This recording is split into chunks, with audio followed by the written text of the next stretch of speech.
Hello dear students, welcome to Singh style of maths. So आज हम शुरू करने वाले हैं स्टैटिस्टिक्स चैप्टर, जो कि आपके क्लास 11th एनसीईआरटी मैथमेटिक्स का 15th चैप्टर है। ठीक है। सो स्टैटिस्टिक्स का ये इंट्रोडक्शन चैप्टर होगा, इंट्रोडक्टरी है बहुत ही जनरल में, और इसमें आपको वो बेसिक्स मिलेंगे जिसकी मदद से आप बाकी के एक्सरसाइज को सॉल्व भी कर पाओगे। ठीक है। एक्सरसाइज को सॉल्व करने के लिए आपको पहली चीज़ तो मीन क्या होता है, मीडियन क्या होता है ना, ये चीज़ें आपको पता होनी चाहिए। So that you are going to learn in this chapter, alright, in this lecture. Okay, so statistics, पहले तो ये है कि स्टैटिस्टिक्स काम किस लिए आता है ना, क्यों हम लोगों को इसको पढ़ना है, या फिर ये कहाँ यूज़ होता है। देखो, आप लोगों ने अपने घर में ये तो ज़रूर देखा होगा कि कभी कभार कोई आते हैं गवर्नमेंट की तरफ से, जो लोग आके आप लोगों का डेटा कलेक्ट करके जाते हैं। क्या डेटा कलेक्ट करते हैं? यही कि आपके घर में कितने लोग हैं, और so and so age group वाले कितने हैं, है ना, बूढ़े कितने लोग हैं, है ना, बच्चे कितने हैं, ये सारी चीज़ें वो कलेक्ट करते हैं। वो कलेक्ट करके उनके हायर अथॉरिटीज़ को सबमिट करते हैं। वो लोग फिर आगे जाके उसका सर्वे करते हैं। सेंसस रिपोर्ट तो ऐसे ही काम करती है ना। सो ऐसे ये एक जनरल एग्जाम्पल है जो कि प्रेजेंट लाइव एग्जाम्पल जो आप लोग समझ सकते हो। बाकी भी और होते हैं, जैसे कि देखो, ये क्या कहते हैं उसको, मीटेरोलॉजिकल डिपार्टमेंट जानते होंगे, जहाँ पे आपको वेदर रिपोर्ट दी जाती है। देखो, जहाँ पे बताते हैं ना कि आज यहाँ पे बारिश होगी, आज यहाँ पे नहीं होगी, आज यहाँ पे वेदर ऐसा होगा वैसा होगा। वो सारी रिपोर्ट जो भी देते हैं, वो लोग कुछ डेटा को एनालाइज करके देते हैं, और वो जो ब्रांच है जहाँ पे डेटा को एनालाइज किया जाता है और उसके बारे में पूरी तरह से उसकी पढ़ाई की जाती है, उसको कहते हैं स्टैटिस्टिक्स। समझे? So what it is actually a branch of mathematics जो कि deals with what, data collection. देखो, कुछ लोग इसको डाटा पढ़ते हैं, but I think the right pronunciation is data. ठीक है। Data collection and it's analysis for specific purpose. कुछ पर्टिकुलर पर्पस होता है जिसके लिए कि इस डेटा को कलेक्ट किया जाता है। ठीक है। सो इसको, ये क्या है, मेनली मोटे मोटे तौर पर आपको स्टैटिस्टिक्स क्या होता है ये समझाने का सही तरीका है, आई गेस सो, है ना। सो अब डेटा क्या होता है, what do you mean by data?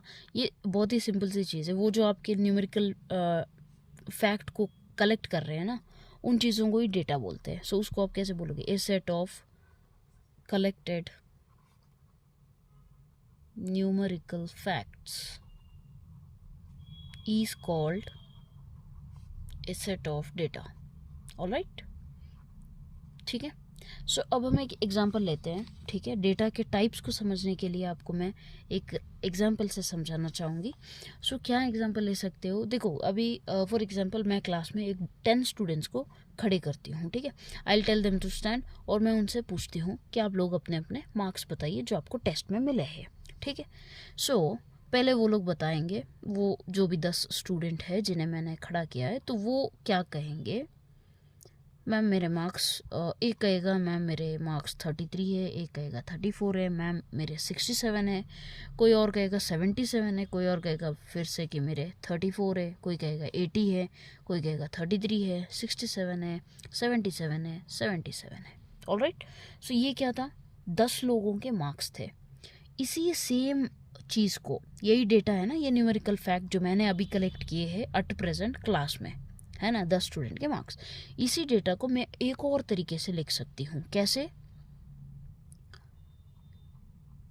I will write कि मार्क्स 33 कितने लोगों के आए हैं? 2 लोगों के। That is nothing but number of students, right, number of students. इस तरह से 34 कितने लोगों के हैं? 2। 67 कितनों के हैं? 2। एक असेंडिंग ऑर्डर फॉर्मेट में मैं लिख रही हूँ। ठीक है। 67, फिर 77 कितनों के हैं? 3। 80 किसके हैं? 1। ये जितने भी लोग हैं ना, उन सबको ऐड करो तो that is total number of students जिनको हमने लिया था। सो 10 ही आना चाहिए, क्योंकि ये सारे जो भी है ना 10 स्टूडेंट के ही मार्क्स है। मैंने इसे क्या किया, इतना जो स्प्लिट होके था उसको एक पर्टिकुलर टैबुलर कॉलम में लिख लिया, है ना। सो इस तरह से मैंने इन्हें रिप्रेजेंट कर दिया। इसमें कोई गलती नहीं है ना। सेम डेटा को मैंने अलग रूप में रिप्रेजेंट किया है। और अब मैं एक और तरीके से रिप्रेजेंट करती हूँ, नथिंग बट इंटरवल्स को यूज़ करके, that is nothing but called as class interval. और वो कैसे होता है देख लीजिए इसको भी, नंबर ऑफ स्टूडेंट्स, ठीक है। सो कैसे करोगे, अब 33 नहीं लिखो, अब क्या लिखोगे, 0 से 20 के बीच में कितने लोगों ने मार्क्स लाए हैं, इन 10 में से ऐसे कितने स्टूडेंट्स हैं जिनके मार्क्स 0 से 20 के बीच में है। We will search, we are going to get, किसी के भी नहीं है। फिर 20 टू 40 कितने लोगों के हैं, 4 मेंबर्स। 40 टू 60 कितने लोगों के हैं, कोई भी नहीं है।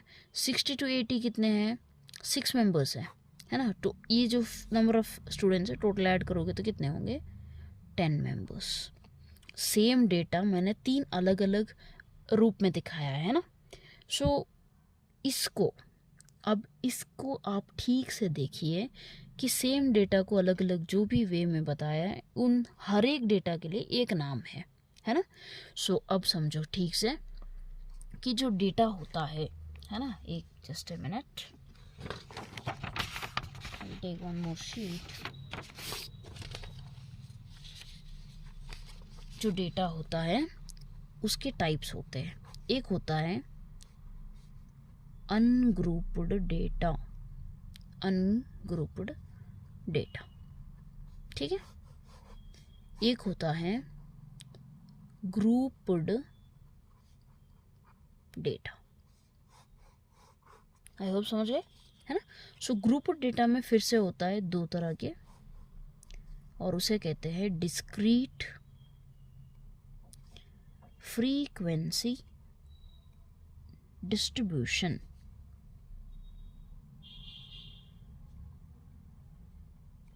और एक होता है कंटिन्यूअस फ्रीक्वेंसी डिस्ट्रीब्यूशन। ऑलराइट, सो देखिए अब डेटा में 2 तरीके के होते हैं, वो होता है अनग्रुप्ड और ग्रुप्ड। अनग्रुप्ड यानी कि ये जो हमने यहाँ पे लिखा है, जिसको मैंने कोई ग्रुपिंग नहीं की है, सीधे मैंने 10 लोगों को खड़ा किया और 10 लोगों से भी मार्क्स ले लिए और उन्हें बोर्ड पे ऐसे कैसे ही लिख दिए। सो ये जो अनग्रुप्ड है, रैंडम तरीके से जो भी लिखा गया है ना, तो दिस इज़ अनग्रुप्ड डेटा। जो भी डेटा हम रैंडम से लिखते हैं, ऐसे ही बस लिख लिया नंबर, कितनी बार भी रिपीट हो रहे हैं तो हम उन्हें हमेशा रिपीट भी हुए तो उन्हें भी बार बार लिख रहे हैं, ठीक है। और ग्रुप डेटा में ये जो हम इंडिविजुअल एंट्रीज को लिखते हैं ना, तो ऐसे डेटा को क्या कहते हो, डिस्क्रीट, जो कि हम इंडिविजुअली लिखते हैं। ऑलराइट, और ऐसे लिखते हैं ना आप, इसको कहते हैं क्लास इंटरवल, ठीक है। आपने क्लास 10th में तो सीखे ही होंगे आई थिंक ये सारे बेसिक्स, फिर भी एक बार देख लेते हैं। सो क्लास इंटरवल फॉर्म में जहाँ भी लिखते हैं, सो उनको हम कहते हैं कंटिन्यूअस फ्रीक्वेंसी डिस्ट्रीब्यूशन, ठीक है।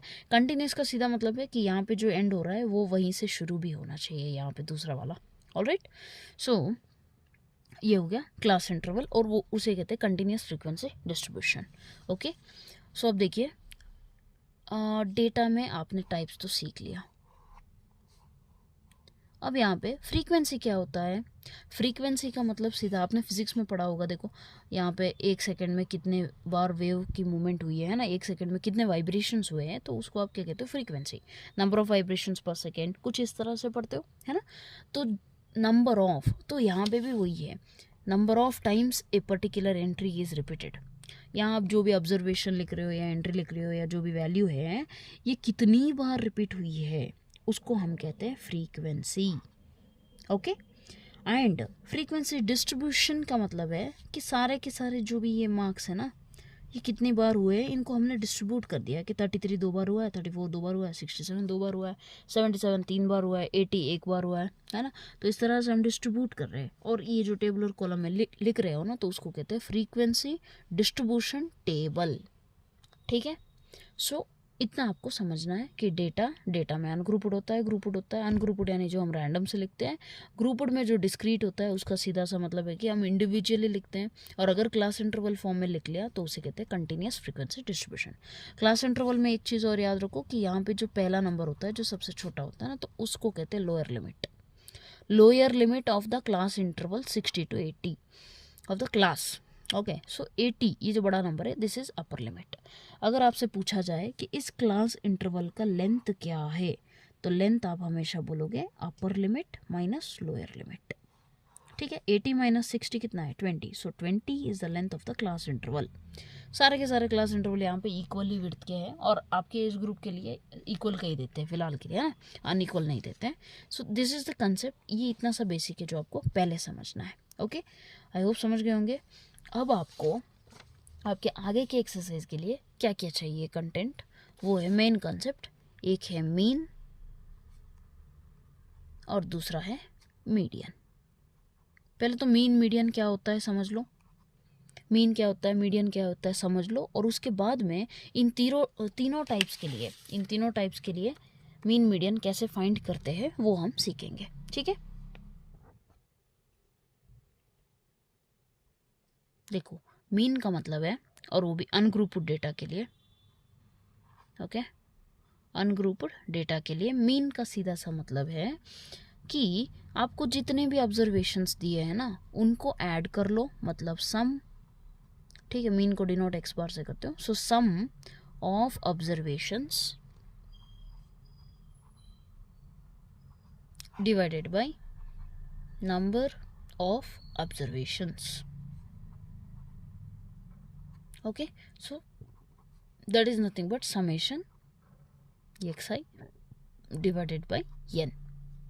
xi का मतलब क्या है, वही जो ऑब्जर्वेशंस यानी कि जो हमने मार्क्स लिखे थे ना, फिलहाल हम मीन का पढ़ रहे तो इसको यहीं साइड में रखो, जो हमने मार्क्स लिखे थे, सपोज स्टूडेंट्स के हम मार्क्स लिख रहे हैं 30, 40 और एक का 43, एक का 33, एक का 67, एक का 77, एक का 34, है ना, ऐसे है 1 2 3 4 5 6 7 स्टूडेंट्स के नंबर मार्क्स है ना। ये जो ऑब्जर्वेशंस है ना इन्हीं को हम कहते हैं, ये x1 x2 x3 x4, अगर जनरल में लेते तो ऐसे लेंगे, है ना।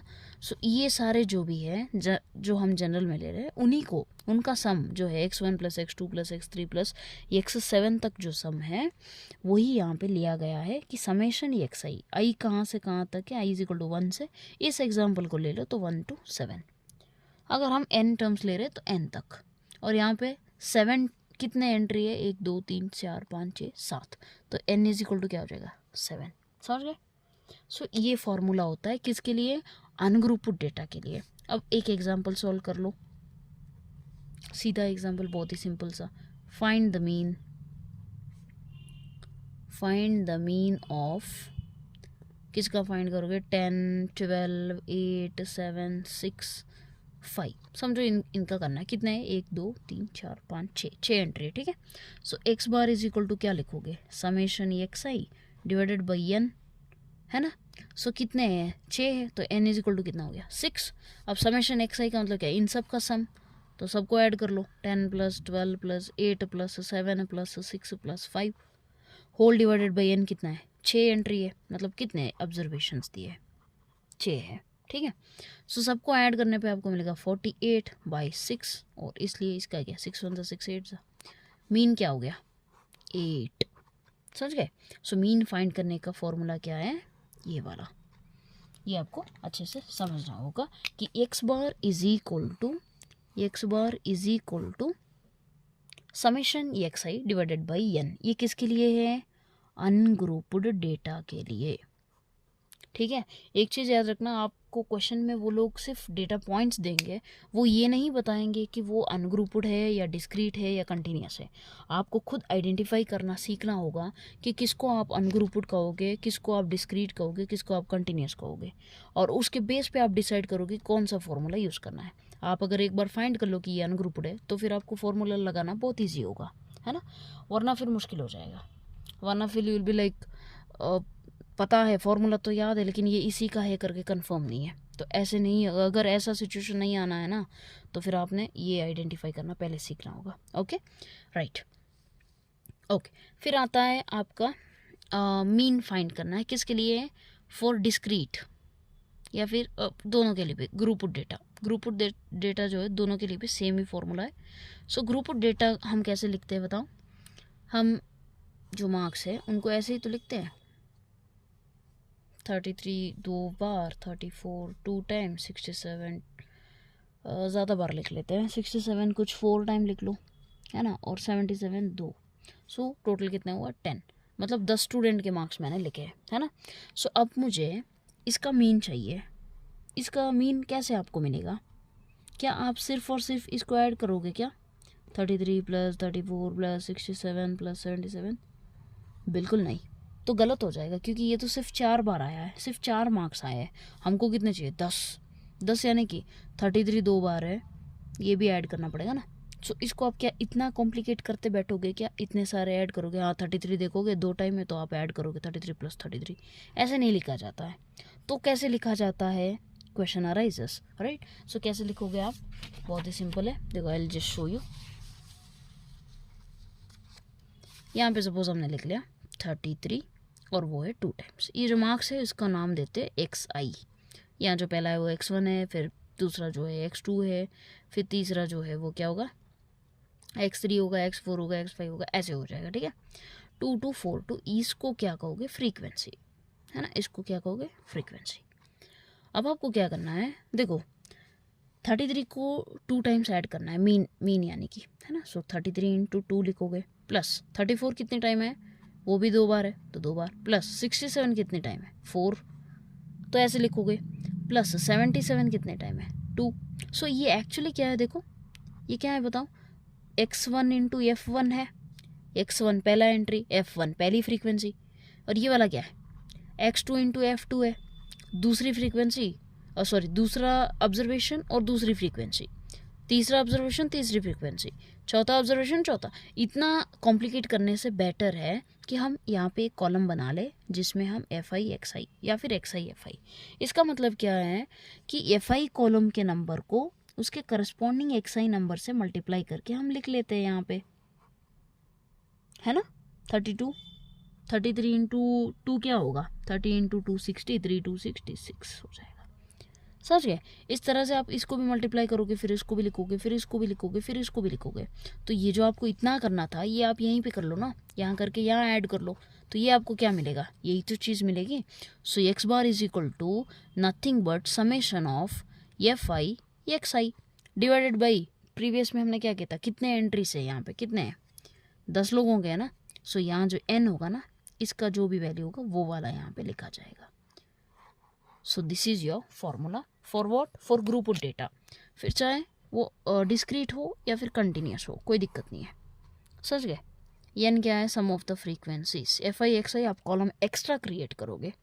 अब आपको डाउट आ सकता है कि मैम ये तो ठीक है, चलो डिस्क्रीट दे दिया तो ठीक है, अब अगर हमें कंटिन्यूस दे दिया, मतलब कि 0 to 10, 10 to 20, 20 to 30, 30 to 40 ऐसे दे दिया, और यहाँ पे आप कह रहे हो कि फ्रीक्वेंसी कॉलम है कि भाई 0 to 10 के बीच में 2 लोगों ने निकाले मार्क्स, 10 के 20 के बीच में 2 लोग हैं, यहाँ पे 5 लोग हैं, यहाँ पे एक ही इंसान है जिसने 30 to 40 के बीच में निकाला है, और ये हो गया मार्क्स। क्लास इंटरवल है ना ये तो, CI। अब आपको डाउट ये आएगा कि मैम ये तो सब ठीक है, इसमें आप बताओ कि ये फॉर्मूला कैसे अप्लाई होगा, क्योंकि एफ आई तो है लेकिन एक्स आई कॉलम नहीं है यहाँ पे, तो आप एक्स आई कॉलम कैसे बनाओगे? वेरी सिंपल, एक्स आई का सीधा सा मतलब है कि ये क्या है? Mid point. क्या है ये? Mid point. किसका मिड पॉइंट? है ना, एक्स आई मतलब क्या है? मिड पॉइंट, लेकिन किसका? इस क्लास इंटरवल का करस्पॉन्डिंग आप जो भी लिखोगे। यहाँ पे पहली एंट्री लिखनी है तो पहला क्लास इंटरवल क्या है? 0 to 10। 0 और 10 के बीच में क्या है? 5। 10 और 20 के बीच में क्या है? 15। 20 और 30 के 25, यहाँ पे 35। कुछ लोगों को ये होता है कि मैम ये तो ठीक है, लेकिन हमको कभी कभी समझ नहीं आएगा कि मिडिल 5 ही है या फिर 4 है या फिर 6 है, कंफ्यूज हो जाते हैं। कुछ स्टूडेंट्स ऐसे भी होते हैं जिन्हें ये सिली डाउट भी होता है कि मैम मिडिल टर्म कौन सा है वो नहीं समझ आ रहा है। तो आपको सिंपल काम करना है, कैलकुलेटर ले लो, यहाँ जो 2 एंट्री है, जो कॉर्नर की एंट्रीज है ना, कोई भी क्लास इंटरवल, अब मुझे इसका चाहिए समझो, तो ये जो 2 नंबर मुझे दिख रहे हैं ना, कैलकुलेटर में आप क्या करोगे? 20 + 30 करो, आपको एक आंसर आएगा, उसको फिर आप करो डिवाइडेड बाई 2 = 25, लिख लो यहाँ पे। समझ गए? सो उन लोगों के लिए जिनको ये भी समझ नहीं आता है कि मिडिल टर्म क्या है, उनके लिए ये वाला आइडिया है, ठीक है। सो अब मिल गया आपको एक्स आई, अब इस फॉर्मूले में डाल सकते हो ना। सो डालने के लिए अब क्या करना है आपको? F I into x I column create करना है। इसको आप लिखोगे, इसका सम फाइंड करोगे, और यहाँ पे फ्रीक्वेंसी का सम फाइंड करोगे, वो आपका एन वैल्यू होगा, ये आपका summation of f i x i होगा, आपको मीन वैल्यू मिल जाएगा, है ना। Summation f i x i की जो भी वैल्यू लिखो, एन से डिवाइड कर लो, this is what mean for group data, चाहे वो डिस्क्रीट हो या फिर कंटिन्यूस हो। कंटिन्यूस के लिए आपको एक कॉलम एक्स्ट्रा करना है और वो है एक्सआई का कॉलम। कैसे करना है मैंने समझा दिया, नहीं समझ आया हो फिर से रिवाइंड करो, फिर से वॉच करो। ऑलराइट। और अगर आपको एक और चीज़, आपको अगर वीडियो फास्ट लग रहा है या स्लो लग रहा है तो अपने अकॉर्डिंग स्पीड एडजस्ट कर लीजिए। 0.5 पे देख लो अगर बहुत फास्ट लगता है कुछ लोगों को, अगर स्लो लगता है तो 1.5 पे वॉच कर लो, ठीक है। जैसे आपको कन्वीनियंट हो वैसे वॉच करो। एनीवेज, अब आते हैं, ये तो हो गया मीन का कॉन्सेप्ट। मीन कैसे फाइंड करते हैं, हमने जो भी डेटा टाइप्स देखे थे ना कि अनग्रुप्ड और ग्रुप्ड, डिस्क्रीट, ग्रुप्ड में डिस्क्रीट, कंटिन्यूस, इन तीनों के लिए मीन कैसे फाइंड करोगे वो हमने सीख लिया है। ऑलराइट, अब हम सीखेंगे मीडियन कैसे फाइंड करते हैं, ठीक है। सो अगर आपकी ये बेसिक ठीक है ना कि मीन और मीडियन क्या होता है, कैसे फाइंड करते हैं, तो then it becomes very easy for you to understand the actual concept that is in this chapter, ठीक है। इसका एक्सरसाइज जहाँ से शुरू होता है ना उसके लिए बेसिक इसकी रिक्वायरमेंट है। ये समझ गए तो चैप्टर समझ जाओगे, है ना। Okay, so coming to median. Median क्या होता है, चलो let me get it. Median का सीधा सा मतलब है मिडिल टर्म, बीच का टर्म, बीच में क्या है वही आपका मीडियन है ना। आपको जो डेटा पॉइंट्स दिए होते हैं, देखो मीडियन, पहले हम मीडियन किसके लिए पढ़ेंगे, अनग्रुप्ड के लिए पढ़ लेते हैं। Median Yama for ungrouped data, किसके लिए ये, अनग्रुप्ड के लिए। अनग्रुप्ड का मतलब क्या था, अनग्रुप्ड का सीधा सा मतलब क्या था, रैंडम से लिखते हैं ऐसे ही चुपचाप, है ना, ऐसे ही चुपचाप लिख लेते हैं। सो अनग्रुप्ड के लिए आप क्या करोगे, देखो अगर मैं कह दूँ 1 2 3 4 5 6 7, ये हो गया अनग्रुप्ड। अनग्रुप्ड के लिए अब अगर मैं आपको कहूँ कि इसमें मिडिल कौन सा है टर्म, तो आप क्या करोगे, मिडिल टर्म कौन सा है, यहाँ से 3 हटा दो, यहाँ से 3, ये वाला हो गया मैम, ये है मीडियन। चलो ठीक है, अब मैं आपसे थोड़ा सा सवाल ट्विस्ट कर दूँ एंड आई टेल यू कि ये है 5 6 4 1 2 7 एंड 3, अब कौन सा होगा मिडिल टर्म। तो आप अगर कहोगे कि 1 2 3 निकाल दो, यहाँ से 3, मैम ये वाला है बीच का नंबर, तो ये होगा median, and I will say कि ये गलत है। क्यों, क्योंकि जब भी हम मीडियन की बात करते हैं तो हमें एक चीज़ याद रखनी है कि मीडियन के लिए पहले तो आपको एक चीज़ करनी है और वो है अरेंज करना है। किसको, arrange the given data in ascending order, ascending या डिसेंडिंग ऑर्डर। असेंडिंग का मतलब है छोटे से बड़ा, डिसेंडिंग यानी बड़े से छोटा, ठीक है। असेंडिंग या डिसेंडिंग दोनों में से एक ऑर्डर में आपको पहले तो नंबर्स को अरेंज करना है, उसके बाद में उसका बीच वाला टर्म ढूंढना है। तो इसको आप जब अरेंज करोगे तो नथिंग बट यही तो मिलेगा, तो इसका मीडियन क्या हुआ, यही है 4, समझ गए। सो सबसे पहला स्टेप जब भी मीडियन आता है तो उसका है अरेंज करना। चलो ये तो ठीक है, आप कहोगे मैम ये तो ठीक है कि आपने ऑड नंबर एंट्री दे दी तो हमको बीच का मिल गया। यही अगर आपने हमें इवन नंबर दे दिए, मतलब कि जहाँ हम 3 कट भी कर ले तो बीच में 2 मिलेंगे हमको, इवन एंट्रीज, तब हम क्या करेंगे, तब हम मीडियन कैसे फाइंड करेंगे, राइट। ये आपका डाउट हो सकता है। तो ऐसे केस में क्या करोगे, फॉर एग्जाम्पल यहाँ पे दे दिया 1 2, मैं अरेंज करके ही दे रही हूँ, अगर अरेंज नहीं हो तो आपको अरेंज करना पड़ता है, ठीक है। 6 7 8, अब बताओ बीच का नंबर कौन सा है, यहाँ से 3 हटा दिए, यहाँ से भी 3 हटा दिए, बीच में कितने हो गए, 4 और 5। अब इसके बीच का नंबर बताओ, मतलब क्या करोगे, ये तो चलो छोटे नंबर है, आप बता दोगे 4.5, नहीं हो तो क्या करोगे, आपको ये जो चौथा एंट्री है, बीच के जो 2 नंबर है उन्हें उनका मीन निकालना होगा, एंड जो भी आंसर आएगा that will be your median, समझ गए। तो कैसे करोगे आप, मतलब सिंपल है, 4 + 5 कर लो, बीच के जो 2 नंबर मिल रहे हैं ना उनको ऐड करो और बाई 2 करो, that is nothing but mean of these 2 numbers, ठीक है। तो फॉर्मूला क्या है आपको समझना होगा कि मीडियन फॉर अनग्रुप्ड डेटा के लिए जब n ऑड हो, यानी कि नंबर ऑफ जो भी ऑब्जर्वेशन दिए है वो ऑड हो, तो median will be equal to n + 1 by 2th observation, n+1/2 odd होता है ना। अब अगर 7 था वहाँ पे, ठीक है 7 था एग्जाम्पल में, 7 + 1 क्या होगा 8, 8/2 क्या है 4। सो फोर्थ ऑब्जर्वेशन कौन सा है 1 2 3 4 ये वाला है। तो fourth observation is the median. Okay, अगर इवन दे दे तो क्या करोगे, median is equal to mean करना है किसका, मीन ऑफ n/2 एंड उसके अगला टर्म यानी n/2 के +1। यहाँ पे ठीक से देख लेना, n/2 होल डिवाइडेड बाई नहीं है, n/2 ही अलग है, उसका +1 ऑब्जर्वेशन, ठीक है। इसका सीधा मतलब है कि n/2 यानी कि यहाँ पे देख लो कितने 8 है, 8/2 4 का अगला 5th। So fourth and fifth observation जो भी है उसका आपको मीन लेना है। मतलब फोर्थ ऑब्जर्वेशन यहाँ तो खैर 1 2 3 4 था इसलिए आपको नंबर, सपोज यहाँ पे 31 32 33 34 35 36 37 38 होता, तो फोर्थ एंड फिफ्थ ऑब्जर्वेशन यानी 34 + 35, ठीक है। फोर्थ प्लस फिफ्थ ऑब्जर्वेशन जो भी है डिवाइडेड बाई 2 कर लो, वो आपका मीडियन होगा। समझ गए, ये किसके लिए, अनग्रुप्ड डेटा के लिए। आई होप समझ गए होंगे। यहाँ पे देख लो अगर ऐसा होता तो 34 + 35 करके बाई 2 कर लेते, है ना। सो क्या मिलता आपको 34.5 मिल जाता, तो वही आपका मीडियन होता। आई होप सो आपको समझ आया होगा। और अब जो बाकी रह गया है वो है मीडियन फॉर डिस्क्रीट और कंटिन्यूस। इसके लिए हम कैसे फाइंड करेंगे,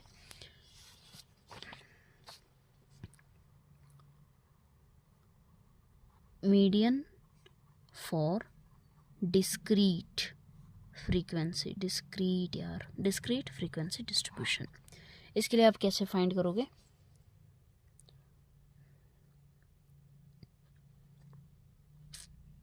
डिस्क्रीट का मतलब क्या है, इंडिविजुअल एंट्री दी जाएगी, है ना। सो चलो एक्चुअली वीडियो लॉन्ग हो जाएगा मेरे हिसाब से, क्योंकि डिस्क्रीट और कंटिन्यूस दोनों एक्सप्लेन करने पड़ेंगे ना। होने दूँ या फिर नेक्स्ट करो, wait a minute, let me decide it.